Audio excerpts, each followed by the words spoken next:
Hello, good morning students, how are you? I hope you will be perfectly fine. तो चलिए अपना topic start करते हैं। हम जो नेक्स्ट टॉपिक करेंगे after completing the corrosion topic is alloys. ठीक है, तो अलॉयज बेटा एक ऐसा टॉपिक है जो आपको 10th में, 11th में और 12th में तीनों जगह पढ़ना पड़ता है। ठीक है, चाहे आप 11th की बात कर लीजिए, 12th की बात कर लीजिए, थोड़ी ज्यादा अलॉयज पढ़नी पड़ जाएंगी। बट बेसिकली अलॉयज होते क्या है, कौन कौन सी कॉमन अलॉयज हैं, अलॉयज बनाते ही क्यों हैं, हमारा क्या मकसद होता है उनको पीछे बनाने का, ये सब सेम ही रहता है। ठीक है, तो this topic is repeated every time, तो आपके लिए इंपॉर्टेंट है, आप अभी से इसको समझ लीजिए। ओके, तो चलिए सबसे पहले बात करते हैं what are alloys. So alloys are the homogeneous mixture of two or more metals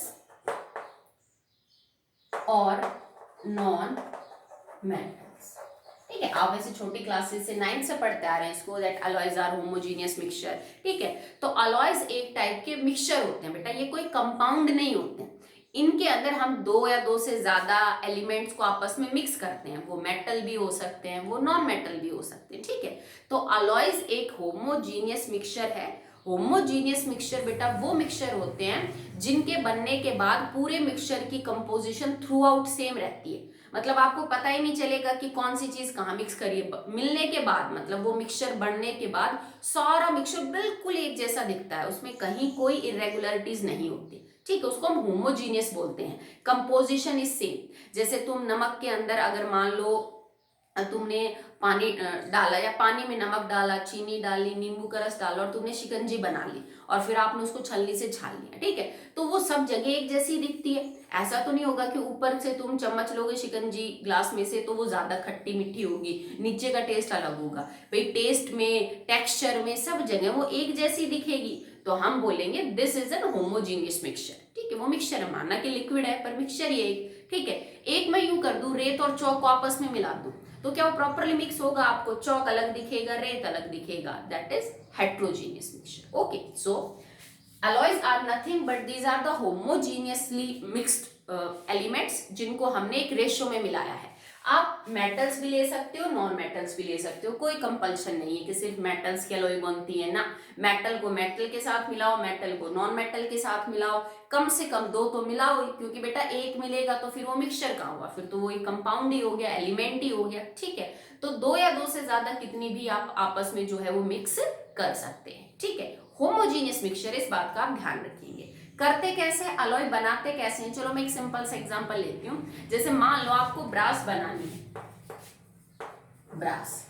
अब ब्रास किस किस के अलॉय बेटा? It is a copper plus में जिंक, ये इन दोनों चीजों से मिलके बनती है अलॉय। कॉपर तांबा प्लस में जिंक, जस्ता जिसको हम बोलते हैं। ठीक, आपको करना क्या है, और मान लो कि आपकी जो कंपोजिशन है यहाँ पे वो 80-20% है। ठीक है, 80 और 20%। आपको लेना क्या, आपको कॉपर को लेके उसको गर्म करना है, मोल्टन स्टेट में पिघलाना है उसको। आपको जिंक को गर्म करना है, उसको मोल्टन स्टेट में लेके पिघलाना है। ठीक है, रेशियो इनका ये मेंटेन करना है बेटा। ठीक है, रेशियो गलत हो गए तो फिर अलॉयज अलग बनेंगे, आपके प्रॉपर्टी सेम नहीं रहेगी। आप दोनों को लिक्विड कंडीशन के अंदर लो, और ऐसे लो जैसे इसका आपने अगर लिक्विड कंडीशन में ले रहे हो तो मान लो इसका वजन 80 ग्राम और इसका वजन 20 ग्राम हो, इसी रेशियो में मिलाते रहो। ज्यादा कम कर सकते हो पर रेशियो यही होना चाहिए आपका। ओके, जैसे इन दोनों का रेशियो जो होगा, ओके, इससे 4 गुना ज्यादा आपके पास ये होना चाहिए। इस रेशियो में लिया आपने, दोनों को लिक्विड कंडीशन में कन्वर्ट कर रखा है, और इस रेशियो में लेके इनको मिक्स कर दो, और फिर अच्छे से इनको हिलाते रहो ताकि ये दोनों आपस में अच्छे से मिक्स हो जाए। अभी तो गर्म है, लिक्विड कंडीशन में अच्छे से मिक्स हो जाएंगे। मिक्स करने के बाद, हिलाने के बाद अच्छे से छोड़ दो आप इनको अनडिस्टर्ब, सेटल होने के लिए। तो धीरे धीरे जब ये ठंडे होंगे ना, तो जो चीज निकल के आएगी वो ब्रास हो गया, वो ब्रास बन गया, क्योंकि ये दोनों एलिमेंट आपस में प्रॉपरली एक दूसरे के साथ क्या हो गए बेटा, मिक्स हो गए। ओके, जैसे तुमने एक नाम सुना होगा घर में, स्टेनलेस स्टील। स्टील, ठीक है। अब स्टेनलेस स्टील क्या होती है बेटा, जिसमें यूजुअली हम बर्तन, जो हमारे पतीले, चम्मच, कटोरी होती है, वो स्टेनलेस स्टील की है। स्टेन का मतलब है दाग, मतलब ये ऐसी स्टील है जिसमें कोई दाग नहीं होता। स्टील और कुछ नहीं बेटा, आयरन और कार्बन की एलॉय होती है। स्टील के अंदर आयरन और कार्बन होते हैं, बाकी भी चीजें हो सकती है थोड़े बहुत परसेंटेज में, लाइक वेनेडियम, मैग्नीज, क्रोमियम, कई सारी चीजें हो सकती हैं, पर मेनली ये दो चीजें होती है। ठीक है, और इसी वजह से स्टेनलेस स्टील को जंग भी नहीं लगता, क्योंकि सिर्फ लोहा नहीं, उसमें कार्बन भी साथ में होता है। अब एक बात बताओ, अगर आपके पास एक स्टेनलेस स्टील की थाली है, तो क्या आपको पता चलता है कि कार्बन कहाँ है और इसमें लोहा कहाँ है? बिल्कुल भी नहीं पता चलता ना। ठीक है, तो इस वजह से alloys are the homogeneous mixture. ठीक, alloys of mercury is known as अमलगम्स।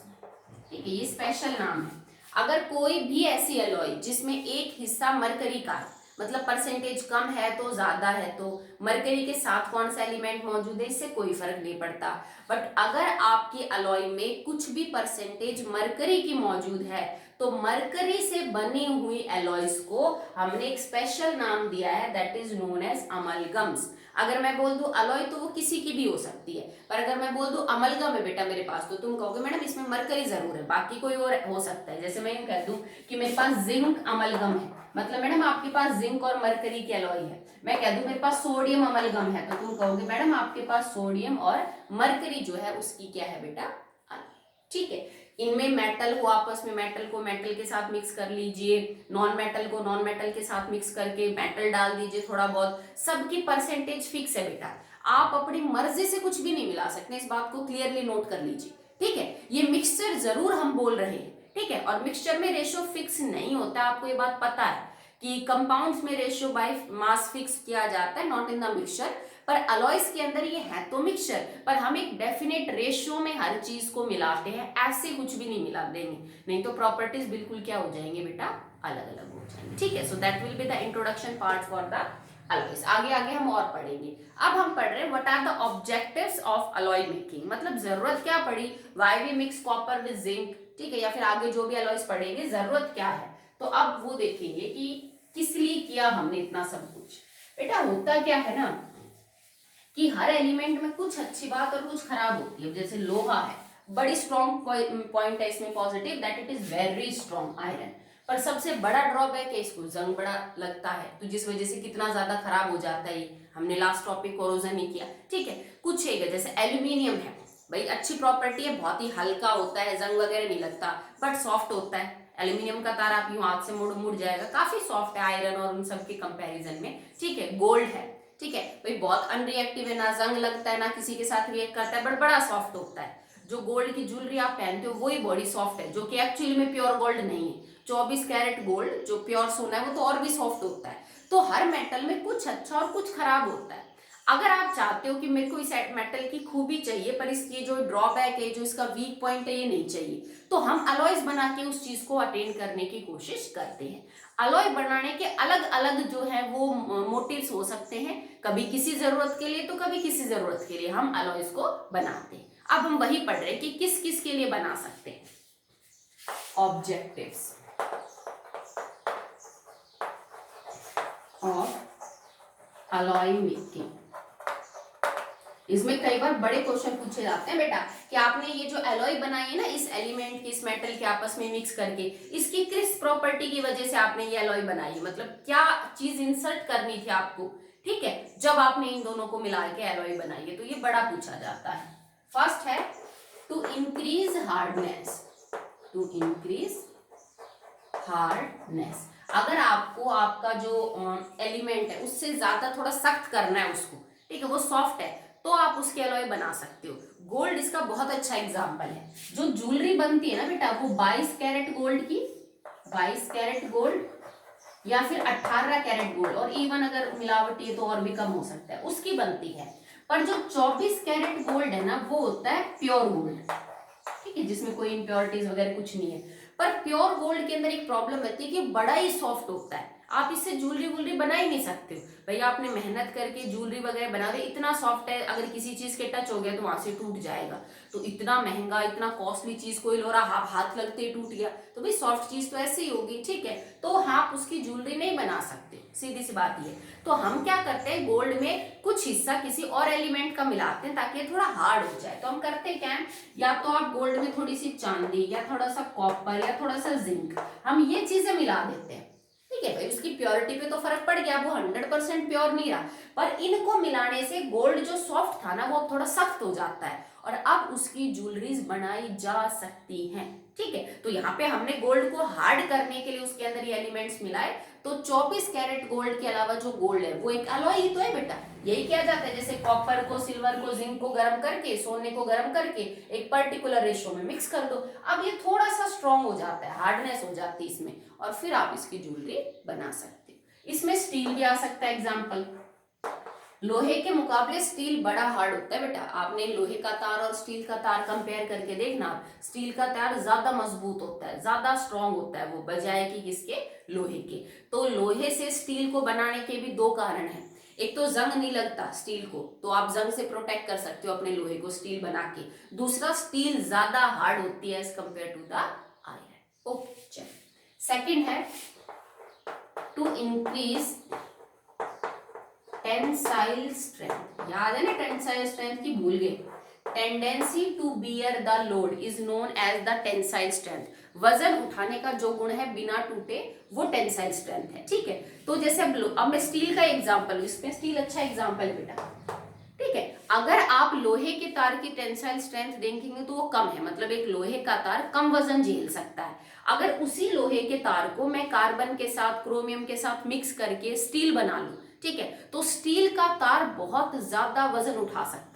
ये जो बड़ी बड़ी क्रेन्स होती है इनके, आपने देखा होगा ना कि ये कोई ट्रक गिर जाता है नीचे सड़क से थोड़ा तो उसको उठाते हैं, तो देखो कितना टन वजन होता है ट्रक में। वो स्टील के केबल्स होती हैं जिससे वो वजन जो है वो क्या करते हैं बेटा, उठाते हैं। तो कई बार हम टेंसाइल स्ट्रेंथ बढ़ाने के लिए भी क्या करते हैं, ये चीज यूज करते हैं, tendency to bear the load, जिसपे वजन गिरता है। जैसे बॉल बियरिंग्स होते हैं, कटिंग टूल्स होते हैं, ठीक है, ये सब बनाए जाते हैं स्टील के, क्योंकि ये ज्यादा वजन, ज्यादा प्रेशर झेल सकते हैं as compare to the iron. Okay चलिए, नेक्स्ट है जो मैं आपको बता ही रही थी, to resist corrosion. Resist corrosion. एक और बात याद रखना बेटा, अलॉय बनने के बाद जो प्रॉपर्टीज होंगी अलॉयज की वो अलग होती है अपने एलिमेंट जिनसे मिलके वो बनती है, सीधी सी बात ये नहीं कि आपने लोहे और कार्बन को मिक्स किया तो अलॉय जो बनेगी उसमें लोहे और कार्बन जैसे गुण होंगे, नहीं बेटा, अलग होंगे, ठीक है। तभी तो प्रॉपर्टीज बदल रही है। अगर दो चीजों को मिलाएं और जो बने उसके गुण भी पहले जैसे हो तो फिर बनाने का फायदा क्या है। तो अलॉयज की प्रॉपर्टीज अलग होती हैं एज कंपेयर टू द जिन एलिमेंट से आपने उसको मिलके बनाया है। तो कई बार जंग को रोकने के लिए भी हम किसी मेटल पे उसको अलॉय कर देते हैं, जैसे आयरन। आयरन को जंग लगता है, बड़ी भारी प्रॉब्लम है, आप उसको कार्बन के साथ मिक्स करके अलॉय बना दो। अब स्टील बना दिया आपने, अब स्टील को तो जंग नहीं लगता है, तो आप आराम से प्रोटेक्ट कर सकते हो आयरन को from rusting if iron is converting into steel by the process of alloying. Simple है, ठीक है। नेक्स्ट है to lower the melting point. To lower the melting point, ये भी इंपॉर्टेंट है, इसके ऊपर भी जो है बेटा वो क्वेश्चन पूछे जाते हैं, ठीक है। जो अलॉयज होती है ना जनरली उनका मेल्टिंग पॉइंट कम मिलेगा प्योर मेटल से। जैसे मान लो तुमने दो मेटल्स को मिक्स करके एक अलॉय बना दी, एक मेटल ए एक मेटल बी, इसका मेल्टिंग पॉइंट 750 केल्विन, इसका 800 केल्विन। तो इनकी जो अलॉय मिलेगी ना, हो सकता है उसका 700 केल्विन हो या इससे भी नीचे हो। जनरली की बात हो रही है, सबके लिए नहीं कह रहे, कि जो अलॉय बनाई जाती है ना उसका हमेशा आपको जो मेल्टिंग पॉइंट मिलेगा वो थोड़ा सा क्या मिलता है बेटा, कम मिलता है, जिस भी एलिमेंट से आप उसको बना रहे हैं वो। और ये हमारे फायदे की बात है। इससे हम क्या बना सकते हैं, हमने एक अलॉय बनाई जिसका नाम है शोल्डर, जो किसकी होती है बेटा, लेड की और टिन की, ठीक है। इसके ऊपर बहुत सारे क्वेश्चन पूछे जाते हैं, तो आप इस चीज को ध्यान रखिएगा। PB is lead, SN is steel, ठीक है। एक अलॉय है जिसका नाम है शोल्डर, जैसे स्टील अलॉय है उसका नाम, इसी तरह ब्रास ब्रॉन्ज है, शोल्डर भी नाम है। ठीक है। और इस एलॉय का जो मेल्टिंग पॉइंट वो बड़ा ही कम है। तो जो इलेक्ट्रिशियन होते हैं ना, वो किसी टूटी फूटी चीज पे, जैसे कोई टीवी फ्रिज खराब हो गया, तो उस पे टाका लगाने के लिए इसका तार यूज करते हैं, शोल्डर एलॉय का तार, क्योंकि ये जरा सी गर्मी लेते ही पिघल जाता है तार, और फिर चिपका देता है दूसरे तार को जहां पे भी चिपकाना हो। ठीक है, तो हमने क्यों लिया इन दोनों मेटल्स को? क्योंकि लेड का भी मेल्टिंग पॉइंट कम होता है, क्योंकि टिन का भी मेल्टिंग पॉइंट कम होता है, और इन दोनों को मिला के जो अलॉय बन रही है शोल्डर, उसका इन दोनों से भी कम होता है। तो हमें एक ऐसा मटेरियल चाहिए था जो हल्की सी गर्मी लेते पिघल जाए, और किसी प्लेट के ऊपर जो तार वगैरह है वो चिपका सके, ताकि कनेक्शन वगैरह ठीक हो सके। ठीक है, किसी भी इलेक्ट्रिकल अप्लायंस के। तो इस वजह से हमने इन दो एलिमेंट्स को चुना, that have low melting point, and alloy जो है उसका और भी कम है। तो कई बार मेल्टिंग पॉइंट घटाने के लिए भी हम ऐसा करते हैं। ठीक है, नेक्स्ट है to reduce the electrical conductivity. अब अलॉयज की जो इलेक्ट्रिकल कंडक्टिविटी है ना बेटा, वो आपको कम मिलेगी as compare to the pure element. अब सोच के देखो, एक आपके पास स्टील है और एक आपके पास आयरन है। ठीक है, तो अब स्टील के अंदर तो आयरन के साथ साथ कुछ नॉन मेटल भी आ गया। एक तो मेटल हो तो उसकी कंडक्टिविटी आपको क्या मिलेगी? ज्यादा मिलेगी। To reduce electrical conductivity. अब आप कहोगे मैडम रिड्यूस करने की कहाँ जरूरत पड़ेगी? बेटा कुछ एक ऐसी भी जगह होती हैं जहां आपको कंडक्टिविटी घटानी पड़ती है। भाई हम यूजुअली चाहते हैं कि हम कुछ ऐसा बनाए जिसमें से इलेक्ट्रिसिटी बड़ी पास हो, जल्दी पास हो, तो वो तब हो सकता है ना जब आपको कुछ उस चीज की जरूरत पड़ रही हो।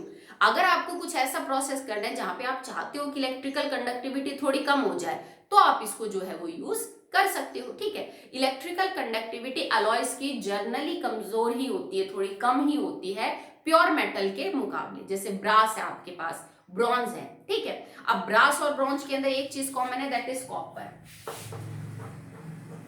ब्रास, ब्रॉन्ज, तो इसमें है कॉपर, प्लस में आपका हो जाएगा टिन, और इसमें है कॉपर प्लस में जिंक। अब कॉपर की इलेक्ट्रिकल कंडक्टिविटी आपको पता है कितनी अच्छी है, थर्मल इलेक्ट्रिकल कंडक्टिविटी कॉपर की बहुत अच्छी है। पर अगर आप कॉपर को जिंक और कॉपर को टिन के साथ अलॉय कर देते हैं, तो ये इतना अच्छे कंडक्टर नहीं इलेक्ट्रिसिटी के as compare to the pure copper. तो कंडक्टिविटी थोड़ी सी क्या हो जाती है बेटा? घट जाती है। ठीक है, अगला है for good casting material. For good casting, या ब्लॉक लिख दीजिए, मटेरियल लिख दीजिए। ठीक है, ये आज तो आपको कम देखने को मिलेगा, या फिर यहाँ पे तो नहीं, आपने अक्सर इसके बारे में कम ही सुना होगा। एक टाइप मेटल नाम की अलॉय होती है, टाइप मेटल।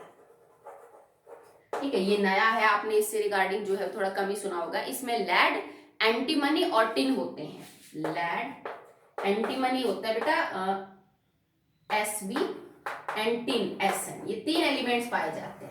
और इसका काम क्या होता है टाइप मेटल का? आजकल तो ना हर चीज डिजिटलाइज्ड हो रही है, कि प्रिंट वगैरह जो भी कपड़ों पे होते हैं सब डिजिटल होते हैं। पर पहले के जमाने में, या जो यूपी है, बनारस है, लखनऊ है, वहां पे बेटा ब्लॉक प्रिंटिंग की जाती है। जैसे कपड़ा होता है और एक कपड़े के ऊपर एक सांचा होता है किसी चीज को, उस सांचे के नीचे कोई डिजाइन उकेर देते हैं, उस सांचे को एक इंक में डुबोते हैं और फिर इस कपड़े के ऊपर डिजाइन छाप देते हैं। आपने देखा भी होगा, टीवी वगैरह पे कभी आया होगा। ये पुराना मेथड है जहां लोग हाथ से उसके ऊपर प्रिंट करते हैं। तो वो जो सांचा है ना, जिस चीज का बना होता है, जिसके ऊपर डिजाइन उकेरा जाता है, वो टाइप मेटल का बना हुआ होता है। ठीक है, उसमें डिजाइन बड़ी आराम से उकेरा जा सकता है। और आप डिजाइन नीचे, जैसे मान लीजिए किसी ने फूल की कटिंग वगैरह कर दी, अब आप इंक में डुबोगे तो वो फूल वाली जगह पे इंक लग जाएगी, फिर आप कपड़े पे छाप दो, वो फूल वैसा का वैसा प्रिंट हो जाएगा। तो टाइप मेटल जो गुड कास्टिंग ब्लॉक्स हैं, उनको बनाने के अंदर हम यूज करते हैं, जिससे कपड़ों के ऊपर छपाई वगैरह का जो काम है वो होता है। Okay, to modify colour. कई बार किसी एक एलिमेंट का जो रंग है उसको थोड़ा सा एनहेंस करने के लिए, उस रंग को उभार के लाने के लिए भी हम ऐसा जो काम है वो करते हैं। जैसे एल्यूमिनियम है, उसका कलर आप सबने देखा है, एल्यूमिनियम की फॉइल वगैरह आप खाना रैप करके लाते हो कि सिल्वरी व्हाइटिश कलर की होती है। कॉपर जो है वो ब्राउनिश कलर का होता है। ठीक है, कॉपर में भी लक्ष्चर है, एल्यूमिनियम के अंदर भी लक्ष्चर है। पर जो एल्यूमिनियम ब्रॉन्ज एलॉय बनेगी, एल्यूमिनियम ब्रॉन्ज, ठीक है, तो एल्यूमिनियम ब्रॉन्ज के अंदर आपके पास एल्यूमिनियम है, देन यू हैव कॉपर, ठीक है। एल्यूमिनियम आपका 95% होता है, कॉपर आपके पास 5% है। इसके अंदर येलो कलर की लश्कर होती है, मतलब ये आपको गोल्ड जैसी अपीयरेंस देगा, ठीक है। देखो इसका कलर सिल्वरी व्हाइट आपको पता है, जो कॉपर है उसका कलर रेडिश ब्राउन। पर अगर मैं इन दोनों को मिक्स कर दूं तो जो एलॉय बनेगी that is known as aluminium bronze, उसका बहुत ही लाइटिश येलो गोल्डनिश जो है वो उसका कलर होता है। और उसको यूज करते हैं फिर जैसे कुछ स्टैचूज बनाने में, कुछ शो पीस बनाने में, डेकोरेटिव आइटम्स बनाने में, पिक्चर की फ्रेम बनाने में, ठीक है। तो सोने जैसी अपीयर होगी बट एक्चुअली में अलॉय है। तो इन एल्यूमिनियम और कॉपर के बजाय उसका कलर ज्यादा बेटर है। तो कई बार रंग को एनहेंस करने के लिए भी हम जो है बेटा वो एलॉयज जो है वो बनाते हैं, ठीक है। तो एलॉयज बनाने का तरीका बड़ा सिंपल है। जिन भी मेटल और नॉन मेटल को आपस में मिक्स करना है आप उनको गर्म करिए, बिल्कुल लिक्विड कंडीशन के अंदर ले आइए, और जो रेशियो आपने फिक्स किया है उन्हीं रेशियो के अंदर सबको मिला दीजिए और प्रॉपरली उनको अच्छे से हिलाते रहिए ताकि वो होमोजीनियस नहीं मिल जाए। और उसके बाद फिर आप उनको छोड़ दीजिए आराम से सेटल होने के लिए, ठीक है। तो जब वो ठंडे होके सॉलिड स्टेट में आ जाएंगे, so now that will be your alloy. वो आपके डिजायर्ड जो भी रेशियो में आपने मिलाया है उस हिसाब की आपकी अलॉय जो है वो बनके तैयार हो जाए, ठीक है। तो आज के लिए बेटा इतना ही, आगे हम अलॉयज के टॉपिक को कंटिन्यू करेंगे। एंड आई थिंक आपका लास्ट टॉपिक है 3rd चैप्टर के अंदर, then we will start with the 4th chapter. And one more thing, CBSE ने कुछ गाइडलाइंस इशू की हैं, आज आपने न्यूज़पेपर पढ़ा भी होगा, तो शायद कह नहीं सकते हमें 4th चैप्टर स्टार्ट करना पड़े कि नहीं, कि अब 50% सिलेबस का होगा, फिर उसके बाद देन दोबारा 50% सिलेबस का होगा। मैंने स्टेटस के ऊपर लगा रखा है, आप चेक कर लीजिएगा, नहीं तो आपके घर पेपर होगा, आप आज का पेपर चेक करिएगा, ठीक है। उसमें लिख रखा है सारा डिटेल में, तो उसके बाद हम प्लानिंग करके फिर देखते हैं आगे क्या करना है। आप इतना ही काम कर लीजिएगा बेटा, ओके, थैंक यू।